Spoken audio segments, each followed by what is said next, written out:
안녕하세요. 캐드 강사 AI입니다. 자, 저번 시간까지 저희가 좌표법과 오스냅 등을 배워서 정확한 치수로 어떤 형태를 그리는 걸 학습을 했어요. 학습을 했는데 이제 앞으로 이제 다른 기법들을 배워가면서 계속해서 이제 도면을 그릴 건데 여러분들이 계속해서 작업을 이어가려면 먼저 알아야 될 게 한 가지 있습니다. 자, 일단은 우리가 작업한 결과물을 저장하는 저장에 대해서 아셔야겠죠. 자, 그래서 이제 앞으로 이제 작업 그리는 도면들은 점차적으로 이제 복잡해질 거고, 복잡해질 거고, 시간 들은 만큼 들 테고, 그리고 이제 이게 온라인상으로 하는 동영상 강좌다 보니까 여러분들 시간에 맞춰서 학습하시는 거죠. 시간에 맞춰서 학습을 하시는 거니까 그냥 여러분들 일이 생기면 편하게 중단했다가 나가서 일 보고 오시고 다시 해야 되고 그러다 보면은 이제 저장을 하실 수가 있어야겠죠. 그리고 이제 어떤 작업을 배운 내용을 가지고 작업을 했다 그러면 그 결과물도 저장을 해서 남겨 놓으셔야겠죠. 그래서 활용을 해서 사용을 하셔야 될 테고. 자, 그래서 이제 저장에 대해서 학습을 하도록 하겠습니다. 자, 이제 저장이라는 거는 뭐 거의 대부분의 프로그램들이 기본적으로 갖고 있는 기능이기 때문에 프로그램 여러 개 다뤄보신 분들이면 기본적으로 뭐 어떻게 해야 될지 감을 잡고 계실 거예요. 그래서 이제 여기 보면 이제 A 버튼 응용 프로그램 메뉴 여기 있는데 저희가는 뭐 이제 인터페이스 설명할 때 제가 설명을 드렸습니다. 그래서 이제 여기 딱 누르면 여기에 이제 세이브가 저장이죠. 저장. 그 밑에는 세이브 에즈 다른 이름으로 저장이죠. 두 가지 항목이 있고 이 버튼을 눌러주면 이제 우리가 저장을 할 수 있는 거고 만약에 저 응용 프로그램 메뉴 굳이 들어가기 싫다 그러면 그 옆에 신속 메뉴 떠 있죠. 여기서 이제 세 번째 있는 요 아이콘이 세이브. 그 뒤에 있는 아이콘이 세이브해죠. 그래서 저 아이콘을 눌러서 바로 저장을 띄울 수도 있습니다. 자, 근데 우리가 이제 캐드죠. 캐드. 여지껏 이제 우리 명령어 배웠어요. 그쵸? 그래서 당연히 저 저장도 명령어로 존재합니다. 명령어 그 스펠은 뭐 다르게 보실 필요 없고 똑같이 세이브예요. 세이브이지. 세이브 치시고 엔터 땅 치시면 되죠. 자, 그러면 이렇게 어디다 저장할 건지 폴더를 물어보는 창이 하나 뜰 겁니다. 물론 이제 이 창 구조가 기본적인 이제 우리가 윈도우 탐색기 검색기에 있는 구조하고 다소 다르기 때문에 여러분들이 뭐 사용하기 어렵다라고 생각하시는 분도 계신데 뭐 적응력이 좋으신 분들은 그냥 금방 캐치하시고요. 뭐 이쪽 위에 눌러가지고 여기서 이제 C 드라이브 그리고 이제 원하는 폴더 선택을 하셔서 하시면 되겠죠. 뭐 새 폴더 만들어야 되면 여기 이제 폴더 그림에 플러스 버튼 있는 거 얘 눌러주고 이제 폴더 이름 지정하시면 되는 거고요. 그렇죠? 그리고 뭐 이전 폴더로 올라가고 싶으면 이제 up to 1 레벨 딱 눌러주시면 되는 거고 바탕화면 선택하고 싶으면 여기 데스크탑 딱 눌러주시면 바탕화면 선택되고 뭐 이런 거야 뭐 컴퓨터 운영하는데 이제 기본적인 사항이니까 제가 디테일하게 설명 안 하겠습니다. 그래놓고 이제 파일 네임에다가 이름 주시고 저장하시면 되고 저장되는 CAD 파일의 확장자는 DWG입니다. DWG. 그렇죠? DWG 확장자다. 그래서 DWG가 이제 CAD의 확장자다라는 걸 여러분들이 인식하시면 되겠죠. 자, 그럼 이제 세이브라는 명령어를 쳤는데 명령어가 나오면 또 나와야 되는 게 있죠. 단축키죠. 함축적으로 어떻게 쓰느냐. 근데 세이브에 대한 단축키는 이제 별도로 존재하진 않아요. 별도로 존재하진 않고 여러분들 이제 뭐 여러 개의 프로그램 써보셨으면 다들 저장은 단축키가 존재하죠. 공통적으로 사용하는 단축키.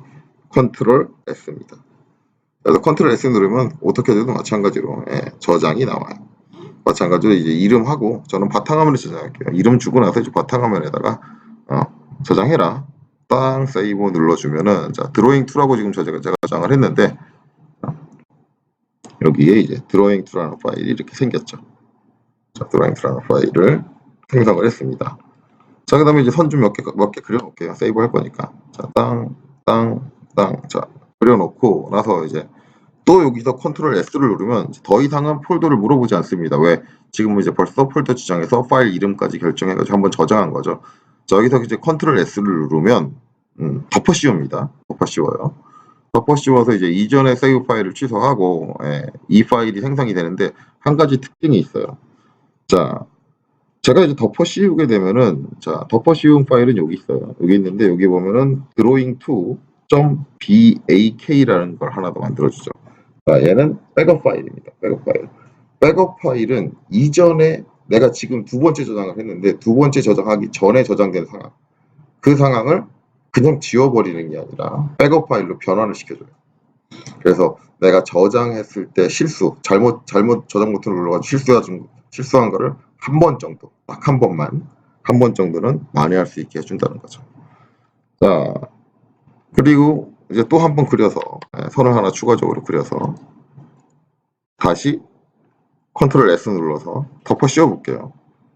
자, 그러면은 바탕화면에 가보면, 자, 여전히 두 개 파일이 존재를 하네요. 자,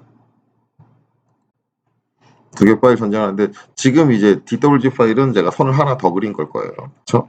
선을 하나 더 그려서 제가 세이브 버튼 컨트롤 S를 눌렀으니까, 그쵸? 자, 그러면은 그 전에 이제 백업 파일은 어떻게 활용을 하느냐? 자, 만약에 이제 이전에 내가 세이브하는 행동이 잘못돼가지고 이전에 있던 걸 살리고 싶으면, 이전 저장 사항을 살리고 싶으면은 여기서 이제 BAK라는 이 확장자를 내가 DWG로 바꿔주시면 돼요. DWG. 자, 근데 지금 이름이 같은 파일이 있으니까 이름을 바꿔서 할게요. 3번으로.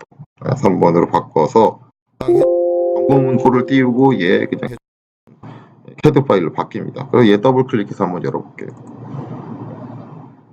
자, 열어봤더니, 자, 그러니 제가 선을 하나 더 그렸는데 선 하나가 더 그려지기 전 이전에 저장했던 상황, 그 상황이 그대로 재현이 되죠. 그래서 이런 식으로 백업 파일이 생기고 이제 활용해 줄 수 있어요. 그리고 이제 여기서 이제 계속 세이브 컨트롤 S 누르면 계속 덮어 씌우잖아요. 근데 우리가 이런 경우가 있죠. 이거를 이제 이 파일은 그대로 냅두고 다른 이름으로 저장하고 싶다. 그때 사용되는 게 이제 세이브 에즈죠. 세이브 에즈. 그래서 이제 아까 얘기했듯이 응용 프로그램 메뉴에 세이브 에즈를 누르시든가 아니면 신생 메뉴에 세이브 에즈를 눌러주시든가. 자, 그럼 이제 얘 명령어로 뭐냐? SAVE 에즈. 예, 말 그대로, 예, 그대로죠. 세이브 에즈 그대로 쳐주시면 됩니다. 띄어쓰기 없이 치시면 돼요. 그러면서 엔터 치면은 자, 다시 파일명을 변경할 수 있게 이렇게 검색창이 뜹니다. 자, 그래서 이제 파일명 4번이다. 불량이 4번이다라고 변경해서 저장하시면 다른 이름으로 이전에 있던 파일은 그냥 냅두고 다른 이름으로 또 저장이 되겠죠. 자, 근데 이 세이브 에즈의 단축키는 뭐냐? 자, 세이브 에즈의 단축키는 컨트롤 시프트 S입니다. 자, 그러면 똑같이 폴더가 나오고 또 다른 이름으로 저장할 수 있게 파일명을 변경해 주시면 되죠. 자, 뭐 이제 이게 세이브의 이제 기본적인 사항이에요. 세이브의 기본적인 사항이고, 자, 그 다음에 이제 또 한 가지 여러분들이 이제 주의하셔야 될 거는 이제 CAD 내가 이제 작업하는 공간이 집도 있고 회사도 있고 뭐 이제 학원 다니시는 분들은 학원도 있고 이제 여러 군데가 있는데, 자, 내가 작업하는 공간마다 CAD의 버전이 다를 수가 있죠. 다를 수가 있으니까 그럴 때 이제 어떻게 대응이 돼야 되느냐예요. 그래서 기본적으로 버전이 높은 버전에서 저장한 CAD 파일은 버전이 낮은 쪽에서 읽으면은 안 읽힙니다. 반대로 버전이 낮은 쪽에서 작업한 파일은 버전이 높은 쪽에서는 무조건 읽혀요. 자, 그러면 이제 뭐 낮은 쪽에서 작업한 거는 문제가 안 되는데 높은 쪽에서 작업한 걸 어쩔 수 없이 낮은 쪽에서 읽어야 된다라고 하면은 뭔가 해줘야 되는데, 뭐 이거는 뭐 CAD뿐만 아니라 기본적으로 다른 프로그램도 마찬가지입니다. 높은 데서 작성한 건 낮은 데서 못 읽게 해줘요. 그래야지 새 프로그램 사죠. 네. 그런데 CAD는 그나마 좀 친절한 게 높은 버전에서 낮은 버전용 CAD 파일로 저장할 수 있게 지원을 해줘요. 그 저장하시는 방법만 아시면은 높은 버전에 작성해도 낮은 버전에서 우리가 읽어줄 수 있겠죠. 그래서 이제 기본적으로 SAVE as 딱 쳐보시면은 자, 파일 네임 밑에 파일 오브 타입 파일 형식이라고 있습니다. 자, 요 칸을 클릭을 해보면은 똑같은 DWG 확장자인데도 CAD 버전별로 정리가 돼 있어요. 자, 그래서 내가 이제 이 파일을 저장해서 가져가서 사용할 때가 버전이 몇인지를 알면은 그 버전보다 낮은 버전으로 선택해서 저장을 하시면 되는 거죠. 그러면은 거기서 열려요. 자, 그리고 이제 Save As에 나오는 또 다른 이 파일 형식에 나오는 또 다른 확장자를 보면 DWS라는 게 있고요. 그 다음에 DWT라는 게 있는데 이 두 개는 좀 특수한 상황에서 쓰이는 거예요. 그래서 이건 나중에 학습을 하도록 하고, 그 다음에 이제 DXF라는 포맷이 하나 있어요. 얘도 이제 버전별로 있는데, 자, DXF 포맷은 일반적으로 이제 오토캐드 포맷이라고 말하기보다는 2D 캐드 공용 포맷이다라고 많이들 얘기해요. 공용 포맷이다. 그래서 이제 얘 같은 경우는 아예 다른 프로그램, 오토캐드 DWG 확장자를 읽을 수 없는 다른 프로그램에서 2D CAD 파일을 읽어줘야 할 때 DXF 파일로 우리가 저장을 하게 되죠. 예. 근데 뭐 거의 2D CAD에서는 뭐 오토캐드가 가장 널리 알려져 있는 프로그램이라는 건 뭐 말할 게 없는 거니까 기본적으로 대부분의 2D CAD 프로그램들은 무조건 오토캐드랑 호환을 하려고 노력을 합니다. 그래서 웬만한 이제 다른 프로그램에서는 DWG 파일을 못 여는 2D CAD 프로그램은 없을 거예요. 다소 이제 2D 오토캐드랑 이제 비슷한 시기에 나왔던 경쟁사들 프로그램들 같은 경우는 자존심이 있으니까 안 해줄 수도 있겠죠. 그래서 이제 그런 경우는 이제 공용 포맷인 DXF로 저장을 하시면 됩니다. 그래서 이제 파일 형식을 바꿔서 저장할 수 있다. 이것도 알고 계시면 되겠죠. 자, 그 다음에 이제 추가적으로 또 한 가지. 자, CAD 파일이 아닌 완전히 다른 형식의 프로그램에서 읽어드리는 포맷으로는 어떻게 내보내느냐. 자, 그거는 이제 세이브로는 처리가 안 되고 내보내기가 있습니다. 익스포트라는 거 있죠. 자, 익스포트로 내보내시면 돼요. 그래서 이제 여기 보면은 DWF라는 포맷이 나오고요. 그렇죠? DGN이라는 포맷이 나오고 그다음에 PDF, 그다음에 FBX, 그다음에 이제 그 밑에 아더 포맷이라고 해서 또 다른 포맷을 잡아줄 수가 있어요. 그래서 이제 사용하고자 하는 프로그램에서 지원하는 포맷을 확인하셔서 거기에 이제 맞는 포맷이 있는지 여기서 검색을 하셔서 저장을 해주시면 돼요. 그래서 대표적으로 이제 가장 많이 쓰이는 게 이제 PDF죠. PDF로 저장하게 되면 이제 그려진 파일을 이미지 파일로 만들어서 PDF 형식으로 내보내주는 거죠. 그래서 이제 아크로벳 리더에서 읽어줄 수 있게 그렇게 됩니다. 자, 이제 이게 세이브죠. 근데 이제 아까 세이브할 때 우리가 백업 파일이 생긴다 그랬단 말이에요. 근데 이거에 대한 설정이 있어요. 설정. 그래서 OP 환경 설정 명령 치고 엔터 치고 들어가시면은 자, 탭 중에 보면 오픈 앤 세이브 열기와 저장에 대한 항목이 있는데 여기에 보면은 파일 세이프티라는 항목에 보면은 create backup copy with each save 라고 써 있어요. 자, 이게 이제 한글 버전으로 하면 이제 저장된 폴더와 같은 폴더에 백업 파일을 생성하겠다라는 거죠. 지금 얘가 체크가 되어 있습니다. 그렇기 때문에 제가 덮어씌우면 컨트롤 S로 덮어씌우면 BAK 파일을 하나 생성을 해줘요. 근데 만약에 얘가 꺼져 있다면은 BAK 파일을 생성을 안 합니다. 뭐 어떤 분들은 이제 뭐 파일 관리하는데 백업 파일이 나는 세이브할 때 실수할 일이 없다라고 하면은 백업 파일이 생기는 게 귀찮을 수 있어요. 왜냐면 파일을 이중으로 항상 갖고 있는 거기 때문에. 그리고 이제 저장할 때마다 생기니까 지워져도 생기고 또 저장하면 생기고 그러니까 이제 싫어하시는 분 같은 경우는 이제 꺼서 할 수도 있고요. 저는 이제 켜놓고 그냥 백업 파일이 항상 생성되게 해놓고 씁니다. 왜냐면은 뭐 사람이 뭐 실수를 안 하는 동물도 아니고 내가 아무리 완벽하다고 해도 실수를 안 할 수는 없는 거죠. 저장하면서 실수하는 경우 되게 많아요. 일하다 보면은. 그래서 기본적으로는 백업이 생성되게 해놓고 사용을 합니다. 되살려 본 적 되게 많습니다. 자, 그래서 이제 이런 설정이 있다라는 걸 기억하시면 되죠. 자, 또 한 가지는 자, 세이브 에즈에서 파일의 형식을 바꿔줄 수 있다 그랬어요. 근데 이제 매번 필요할 때마다 이제 그 파일 형식을 바꿔주기 위해서 이제 파일 형식 쪽을 눌러주는 작업 자체가 빈번하게 일어난다 그러면 되게 피곤해요. 되게 피곤하기 때문에 거기에서 뜨는 CAD 버전을 내가 맞춰서 세팅을 해줄 수 있습니다. 그 항목이 어딨냐면은 오픈 앤 세이브에 보면은 파일 세이브에 보면 세이브 에즈라는 항목이 있어요. 여기서 내가 지정해 줄 수 있어요. 자, 여기를 딱 클릭하면 마찬가지로 이제 여러 개의 버전에 따른 이제 CAD 포맷들이 나오고 이 중에 이제 자기가 주로 사용할 CAD 포맷을 선택을 해주죠. 자, 제가 이제 이거를 2013년 DWG 파일로 바꿔볼게요. 그리고 나서 apply, OK 하고 save as 치고 들어가 볼게요. save as 치고 들어가면은 기본적으로 파일 오브 타입에 기본적으로 뜨는 게 2013으로 뜹니다. 자, 다시 변경해서 확인해 볼게요. OP. 자, 얘를 2000으로 바꿔놓고 2000 버전에서 사용하는 DWG 파일이다. 그리고 apply, OK 하고 save as 해서 들어가서 확인해 보시면 2000으로 바뀌어 있습니다. 즉 다른 이름으로 저장할 때 CAD 저장되는 CAD 포맷에 이제 확장자의 스타일을 내가 마음대로 지정을 해줄 수가 있는데 일반적으로는 그래요. 실무에 사용할 때 내가 거래하는 거래처 중에 가장 낮은 버전을 사용하는 업체 기준으로 해서 세팅을 합니다. 그 버전보다 낮은 버전. 그렇게 되면 이제 그 위에 이제 상위 버전 쓰는 거래처들은 다 대응이 되겠죠. 다 대응이 되니까 일반적으로 그렇게 세팅해 놓고 이제 세이브 에지 할 때마다 파일 확장자를 신경 쓰는 일을 이제 신경을 끄게 되는 거죠. 자, 그래서 이제 이런 식으로 우리가 이제 저장을 해주면 된다. 자, 그럼 우리가 저장을 배웠으면 자동적으로 따라 배워야 되는 거. 열기를 배우셔야죠, 이렇게. 자, 그래서 이제 파일을 다 닫을게요. 자, 파일을 닫고, 자, 열기다. 라고 한번 실행을 해보죠. 자, 열기. 자, 열기는 뭐 이제, 마찬가지 응용 프로그램 메뉴에서, 오픈을 선택을 하시든가, 아니면 신속 메뉴에서 오픈을 선택을 하시든가, 아니면 단축 키로는 컨트롤 O입니다.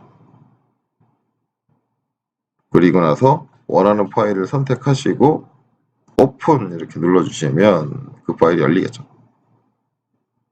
자, 명령창이 활성되어 있는 상태에서는 open이라고 치셔도 됩니다. 그러면 마찬가지로 파일을 열 수 있게 선택하는 검색창이 나오고 여기서 선택해서 오픈해 주시면 돼요. 근데 이거보다 더 빠른 방법이 있죠. 여러분들 뭐 다른 프로그램 많이 사용해 보셔서 아시겠지만은 그 파일이 저장되어 있는 폴더 가서 그 파일 더블 클릭하시면 되죠. 그러면 빠르게 열리죠. 더블 클릭하시면 자동으로 프로그램과 연동돼서 빠르게 열립니다. 그래서 이제 더블 클릭으로 파일 집중을 선택해서 여실 수도 있어요. 자, 근데 여는데 다른 형식의 파일을 여기 넣어줄 때는 자 임포트를 쓰시면 됩니다. 그래서 이제 임포트에서 이제 PDF 선택해서 이제 PDF 파일을 여기다 추가할 거예요. 자, 그리고 엔터 땅 치면 이렇게 파일 검색하라고 나오고 여기서 자, PDF 파일을 하나 선택을 해서 오픈해 볼게요. 자, 그리고 뭐 쭉쭉쭉쭉 말라오는데 이 옵션 설정에 대해서는 굳이 설명 안 할게요. 자, 그리고 나서 OK 해주면은 자, 이 파일이 열렸어요. 열렸어요. PDF 파일인데도 불구하고 깔끔하게 선들이 다 그려져 있네요. 객체가 하나씩 다 선택이 되고 물론 이제 치수선은 치수선 형태로 링크가 되어 있지는 않지만 깔끔하게 그려진 형태로 딱 정리가 되어 있네요. 근데 이제 여러분들이 오해하지 마셔야 되는 게 한 가지 있는데 그게 뭐냐면은 지금 파일이 이렇게 임포트가 되긴 됐는데 모든 PDF 파일이 변환하면 이렇게 깔끔한 선으로 변환해 줄 거다라고 생각하시면 안 돼요. 이 파일이 이렇게 깔끔하게 변환되는 이유는 제가 이걸 CAD에서 그려서 CAD에서 PDF로 저장을 한 거예요. CAD에서 이제 PDF로 저장한 거는 이거 출력을 걸었어요. PDF로. 그러다 보니까 이제 선이 깔끔한데 여러분들이 오해하지 말아야 될 거는 이제 우리 종이로 출력되어 있는 거를 스캐너로 스캔하신 분들 계시죠. 거기 있는 선도 이렇게 깔끔하게 나와줄 거다? 절대 불가능합니다. PDF는 이 선들에 대한 정보를 여기 CAD에서 바로 PDF로 출력을 하면 선들에 대한 정보들을 정확하게 기억을 하고 있어요. PDF 파일 자체가. 근데 우리가 이제 이미지를 스캔한 거는 선들에 대한 정보가 없습니다. 그렇기 때문에 걔는 이런 식으로 안 불러와줘요. 그렇기 때문에 그런 부분에는 오해가 없으셨으면 좋겠어요. 자, 그래서 이런 식으로 우리가 열기와 저장을 활용해서 사용하시면 됩니다. 자, 그래서 이제 앞으로 작업하는 것들 이런 식으로 파일 관리하시고요. 자, 이번 강좌는 여기서 마치도록 하겠습니다.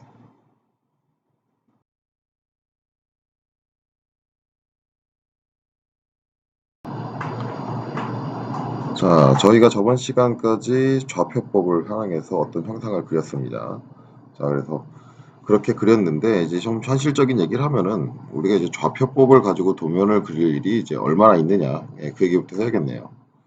자, 일단은 뭐 우리가 배운 좌표법 중에 절대좌표법은 솔직히 말하면 우리가 어떤 도면을 그리는데 거의 쓸 일이 없다고 보시면 됩니다. 물론 절대적이라고 말씀드릴 수는 없는 게 이제 활용하는 부분은 있어요. 절대 원점에 대한 기준 좌표를 가지고 어떤 좌표를 부과하는 걸 활용하는 부분은 있습니다.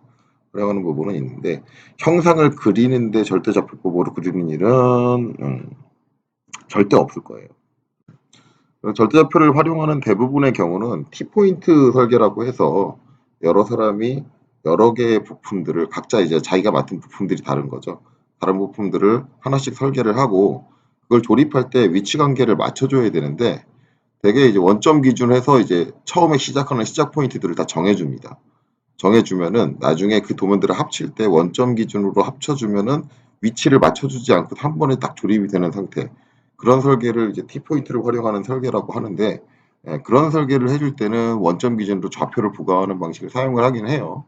하긴 하는데 그것도 시작점 위치에 하나 찝어주는 데만 활용을 하지, 그 이후에 거기서부터 시작되는 형상을 그리는 데는 절대 쓸 일이 없습니다. 그래서 거의 이제 쓸 일이 없다고 보시면 돼요. 일반적인 설계 상황에서는.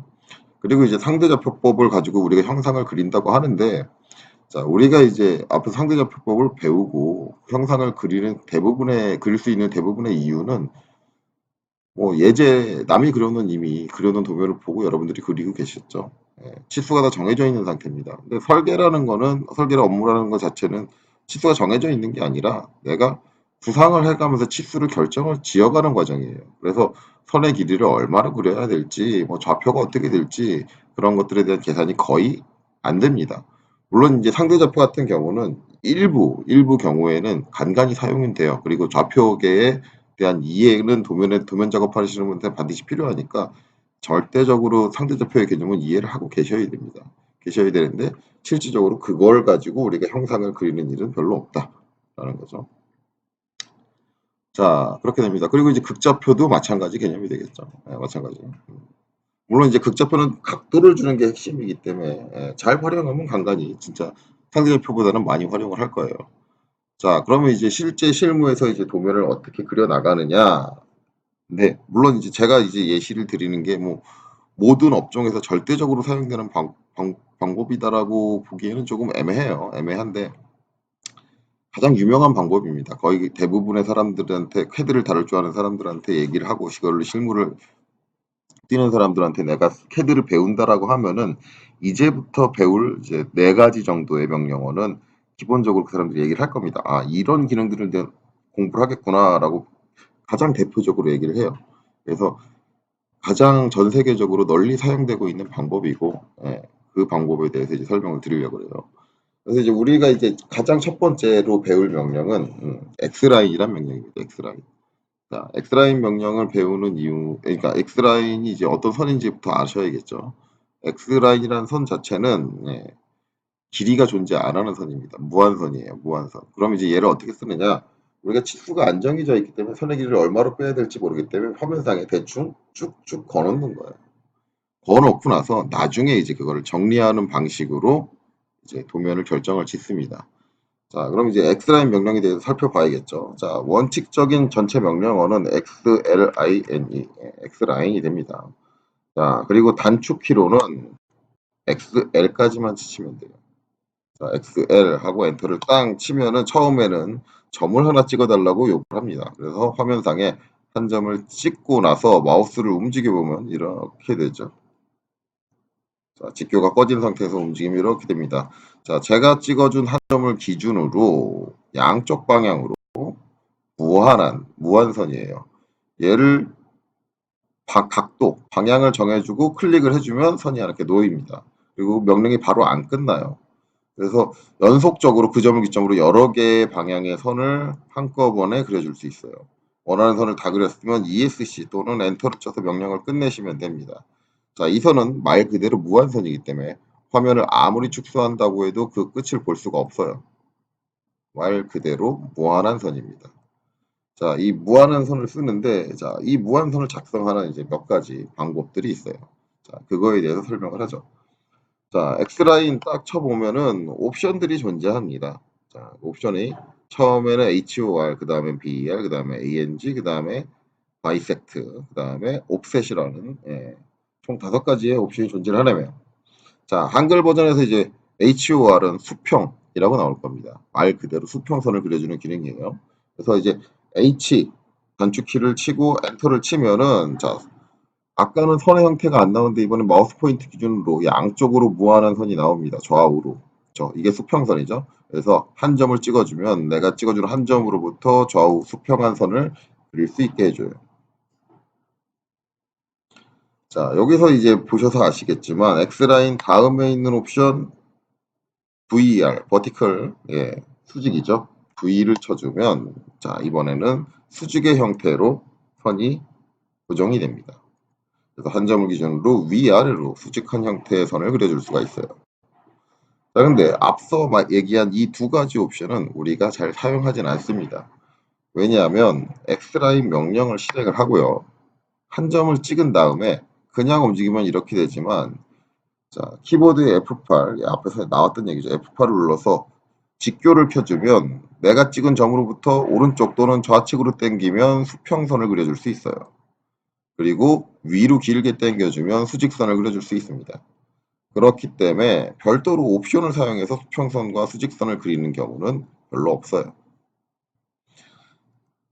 자, 그 다음에 우리가 도면상에서 항상 수평선과 수직선만 가지고 형상을 결정지을 수 있으면 좋은데 그렇지 않은 경우도 있습니다. 일정한 각도를 가진 선을 그려야 돼요. 자, 그러면 XL 자, 쳐주고 자, 앵글 A입니다. A를 치고 내가 원하는 각도를 입력하죠. 30이다. 자, 입력하면 선이 이렇게 고정됩니다. 자, 요 개념에 대해서 좀 자세히 설명을 하면은 내가 30, 자, 내가 찍은 점이 여기다.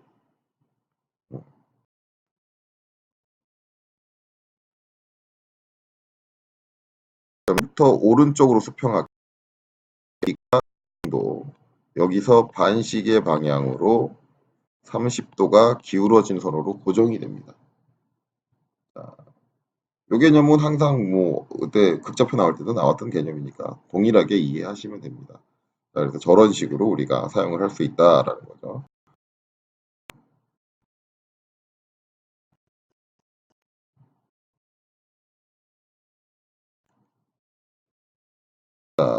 그래서 이렇게 마우스를 따라낼 때 원하는 포인트에다 이 각경 기울어진 선을 클릭해서 배치를 해주시면 돼요. 자, 그리고 배치가 끝났으면 ESC 눌러주면 되겠죠.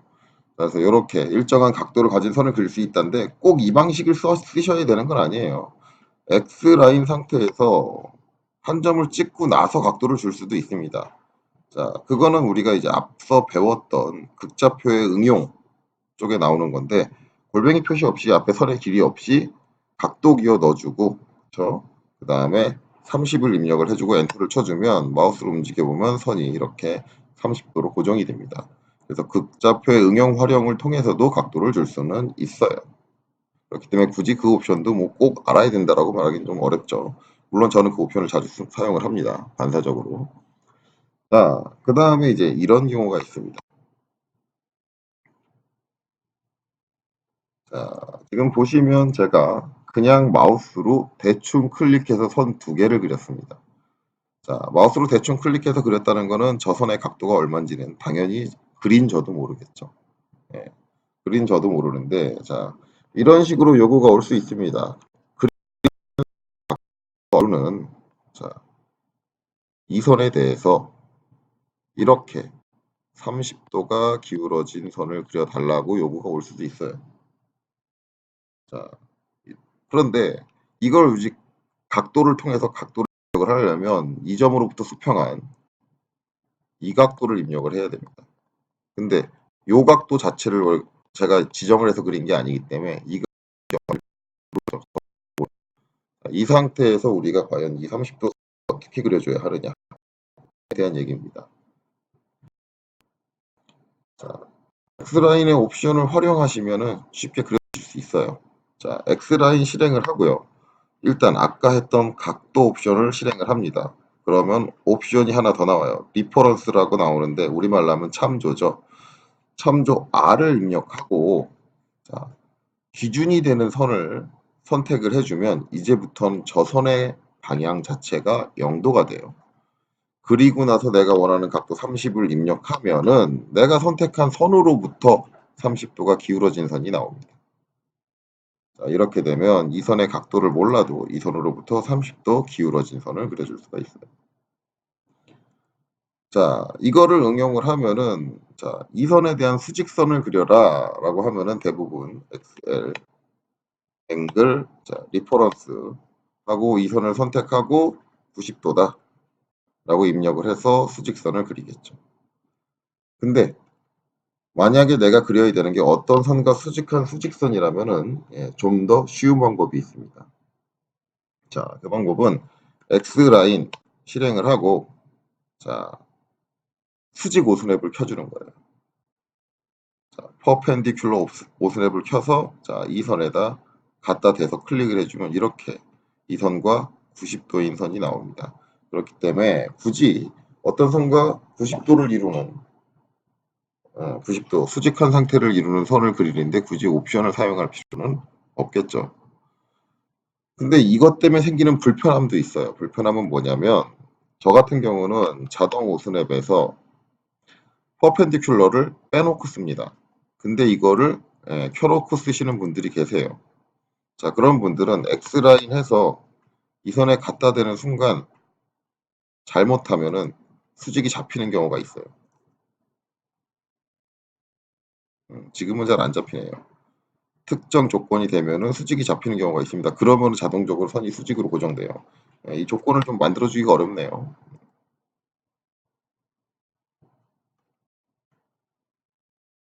자, 만들어주기 어려우니까 강제적으로 걸어볼까요? 예, 세팅이 안 됐나? 잠깐만요. 뭐가 이상하네요. 퍼펜디큘러. 세팅이 됐는데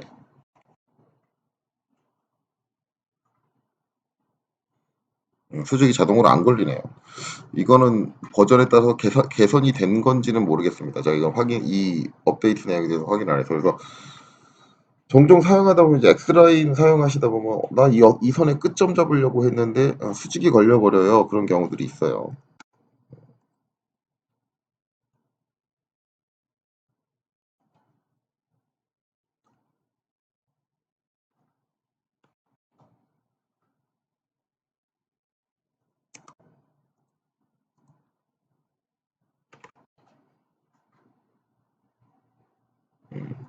근데 지금은 재현이 안 되네요.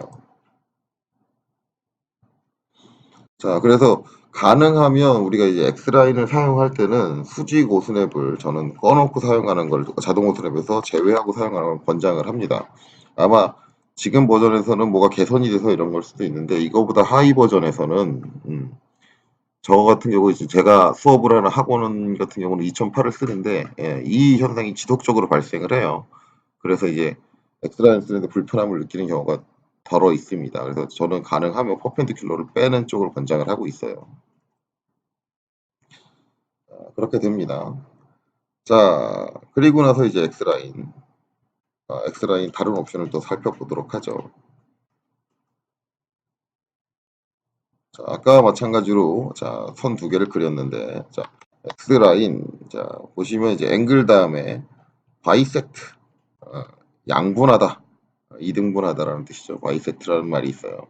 자, 그 얘기는 무슨 얘기냐면, 자, 이렇게 임의로 그려진 각도를 알 수 없는 두 선이 있는데, 이 두 선이 이루고 있는 사이각의 가운데를 정확하게 가로지르는 선을 그리고 싶을 때 사용을 합니다. 자, 그래서 X라인, 바이섹트의 단축키인 B를 입력을 하고, 자, 여기서는 이제 선택 순서가 있어요.